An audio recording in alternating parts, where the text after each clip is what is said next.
Hi friends, welcome back to my channel పునీత creatives. కొత్త వాళ్ళు ఎవరైనా నా ఛానల్ చూస్తుంటే please subscribe my channel and click the bell icon. Friends, last వీడియోలో మా తిరుపతి ట్రిప్ వీడియో అయితే షేర్ చేశాను కదా. సో మేము తిరుపతి ఎలా ప్లాన్ చేసుకున్నాం, ఎలా వెళ్ళాము, అక్కడ అకామిడేషన్ అంతా ఎలా తీసుకున్నాము, అన్ని డీటెయిల్స్ కూడా వీడియోలో చెప్పాను కదా. దర్శనం అంతా కూడా ఎలా జరిగింది, ఫస్ట్ డే మొత్తం కూడా ఎలా గడిచిందో అంతా కూడా వీడియోలో షేర్ చేశాను కదా. సో ఎవరైనా వీడియో ఇంకా చూడకపోతే కనుక ఈ వీడియో కింద డిస్క్రిప్షన్లో ఆ వీడియో లింక్ ఇస్తాను, ఒకసారి చూడండి. ఈరోజు వీడియోలో తిరుపతిలో మా సెకండ్ డే ఎలా గడిచింది, మేము ఎక్కడెక్కడికి వెళ్ళాము, ఏమేమి చూసామనేది ఈరోజు వీడియోలో షేర్ చేస్తాను. సో తిరుపతిలో ఇది మాది సెకండ్ డే అనమాట. ఫస్ట్ డే ఏమో వెంకటేశ్వర స్వామి దర్శనం అది చూసుకున్నాం. సెకండ్ డే వచ్చేసి తిరుపతి కొండపైన కొన్ని ప్లేసెస్ అయితే ఉన్నాయి కదా చూడడానికి. సో ఆ ప్లేసెస్ చూడడానికి అయితే వెళ్తున్నాము. ఇంతకు ముందు కూడా చూసాము, బట్ మళ్ళీ ఒకసారి చూద్దామని వెళ్తున్నాము అనమాట. ఇక్కడ చూస్తున్నారు కదా, ఈ పేపర్ మీద కనిపిస్తుంది కదా, ఈ ప్లేసెస్కి వెళ్తున్నాము. ఇక్కడ కొండపైన 6 ప్లేసెస్ అయితే ఉన్నాయంట చూడడానికి. సో ఈ రోజు అయితే అవి చూద్దామని వెళ్తున్నాము. ఒక వెహికల్ అయితే మాట్లాడుకున్నాము, వాళ్ళైతే 1800 ఛార్జ్ చేశారు. ఈ ప్లేసెస్ అన్నిటికి తీసుకెళ్ళి చూపించి మళ్ళీ మమ్మల్ని రూమ్ దగ్గర దింపడానికి 1800 అయితే ఛార్జ్ చేశారనమాట. మేము ఇంకా మా అన్నయ్య వాళ్ళ ఫ్యామిలీ కలిసి వెళ్ళాము. ఇక్కడ చూస్తున్నారు కదా, ఫస్ట్ అయితే వేణుగోపాల స్వామి టెంపుల్కి అయితే తీసుకువెళ్ళారనమాట. సో అది చూడడానికి అయితే వెళ్తున్నాము.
అండ్ నెక్స్ట్ ప్లేస్ వచ్చేసి చూస్తున్నారు కదా, ఆకాశగంగా.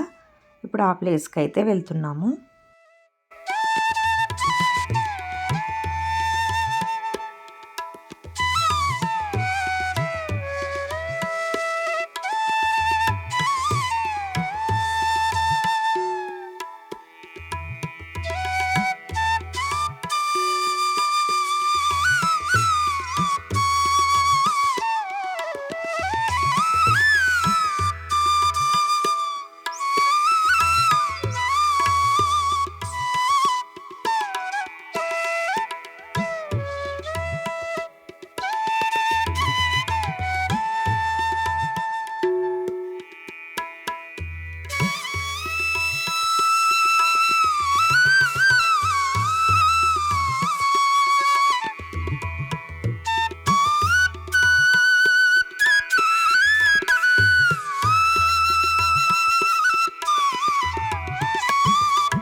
అండ్ నెక్స్ట్ ప్లేస్ వచ్చేసి చూస్తున్నారు కదా, పాప వినాశనం టెంపుల్కి వెళ్తున్నాము ఇప్పుడు.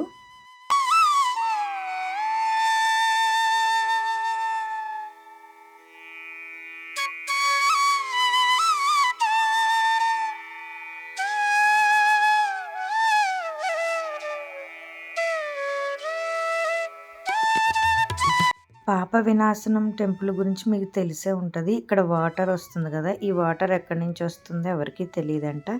ఈ వాటర్ కనుక మనం తలపై జిమ్ముకుంటే మనం చేసిన పాపాలన్నీ పోతాయని అంటారు.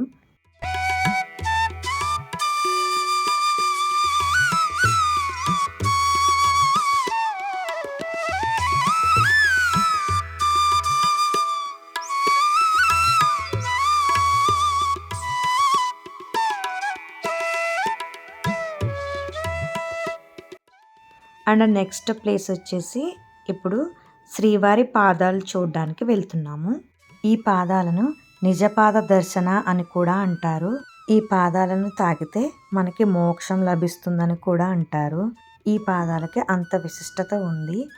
ఈ ప్లేస్ గురించి మీకు అందరికీ తెలిసే ఉంటుంది కదా.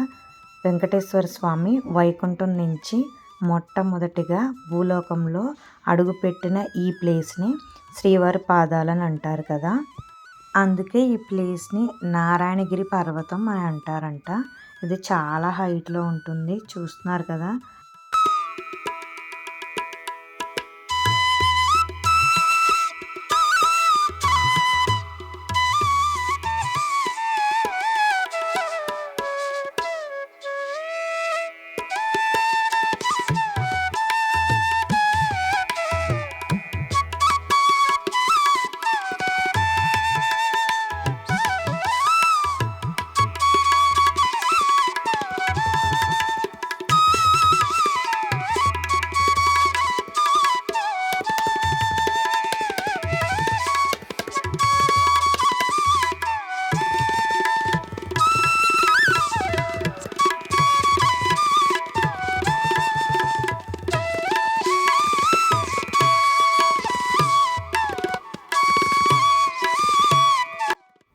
అండ్ నెక్స్ట్ ప్లేస్ వచ్చేసి చూస్తున్నారు కదా, శిలాతోరణం. ఈ ప్లేస్కి అయితే వచ్చాము.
ఇక్కడ చూస్తున్నారు కదా, శిలాతోరణం ఒక హిస్టరీ అన్ని లాంగ్వేజెస్లోనూ వివరంగా ఇలా రాసి బోర్డ్స్ అయితే పెట్టారనమాట. అంటే దీని విశిష్టత ఏంటనేది ఇక్కడ చదివితే మనకి క్లియర్గా తెలుస్తుంది.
అండ్ నెక్స్ట్ ప్లేస్ వచ్చేసి చూస్తున్నారు కదా, చక్ర తీర్థము.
సో మొత్తం 6 ప్లేసెస్ అన్నీ చూసి వచ్చేసిన తర్వాత ఇంకా ఈవినింగ్ మళ్ళీ వెంకటేశ్వర స్వామి టెంపుల్కి అయితే వెళ్ళామన్నమాట. తిరుపతిలో వెంకటేశ్వర స్వామి టెంపుల్లో నైట్ వ్యూ అయితే చాలా చాలా బాగుంటుంది కదా. నాకైతే చాలా ఇష్టం, ఎందుకో తెలీదు. నైట్ అంతా కూడా టెంపుల్‌లో ఉండాలనిపిస్తది. అంత బావుంటది. అక్కడ వ్యూ అంతా కూడా ఆ టెంపుల్‌ని చూస్తుంటే అసలు అలానే చూస్తూ ఉండిపోవాలనిపిస్తదనమాట. అంత బావుంటది. ఆ వ్యూ అంతా కూడా టెంపుల్, ఆ లైటింగ్స్ ఇవన్నీ కూడా చాలా బావుంటది. మనసుకి ఏంటో తెలీదు చాలా ప్రశాంతంగా అనిపిస్తది. నైట్ వ్యూ అంతా కూడా చాలా నచ్చుద్ది నాకు. ఓకే ఫ్రెండ్స్, చూసారు కదా తిరుపతిలో మా సెకండ్ డే ఇలా గడిచింది. నెక్స్ట్ డే ఎక్కడికి వెళ్ళాము, ఏం చూసామనేది నెక్స్ట్ వీడియోలో షేర్ చేస్తాను. ఈరోజు వీడియో అయితే ఇది. ఈ వీడియో మీకు నచ్చిందా? నచ్చితే ప్లీజ్ లైక్ చేయండి, షేర్ చేయండి. మరిన్ని ఇలాంటి వీడియోస్ కోసం నా ఛానల్ని తప్పకుండా సబ్స్క్రైబ్ చేసుకోండి. నెక్స్ట్ మళ్ళీ ఒక మంచి వీడియోతో మళ్ళీ కలుద్దాం. Thank you friends. Thank you for watching.